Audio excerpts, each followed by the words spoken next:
پہلے موت اللہ کے ہاتھ میں ہے۔ اگر آپ نے موت کا خوف ختم کر دیا تو آپ دنیا میں بہت آگے جا سکتے ہیں۔ مرنا تو ہے ایک دن، اگر آپ ڈریں گے تو آپ کبھی بھی کچھ نہیں کر پائیں گے۔ موت کا ڈر اپنے دل سے نکال لیں، کیونکہ موت جو ہے وہ اللہ کے ہاتھ میں ہے۔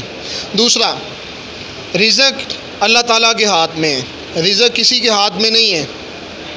آپ کو کہیں بھی چلے جائیں، آپ کو رزق ملنا ہی ملنا ہے، کیونکہ وہ اللہ کے ہاتھ میں ہے، انسانوں کے ہاتھ میں نہیں ہے۔ انسانوں کے ہاتھ میں ہوتا تو آج بہت سارے لوگ بھوکے مر رہے ہوتے۔ تو پہلا، موت اللہ کے ہاتھ میں، دوسرا رزق اللہ تعالیٰ کے ہاتھ میں، تیسرا عزت اور ذلت یہ میرے رب کے ہاتھ میں۔ یہ تین ڈر اپنے اندر سے نکال دیں، یہ تین چیزیں اپنے دل سے نکال دیں۔ اگر آپ نے یہ تین چیزیں نکال دیں، آپ نے اس چیز کے اوپر یقین کر لیا کہ موت اللہ نے دینی ہے، رزق اللہ نے دینا ہے، اور تیسرا عزت اور ذلت جو ہے وہ اللہ کے ہاتھ میں۔ یہ تین چیزیں اللہ کے ہاتھ میں ہیں۔ ہمارے ہاتھ میں کیا ہے؟ ہمارے ہاتھ میں کوشش ہے۔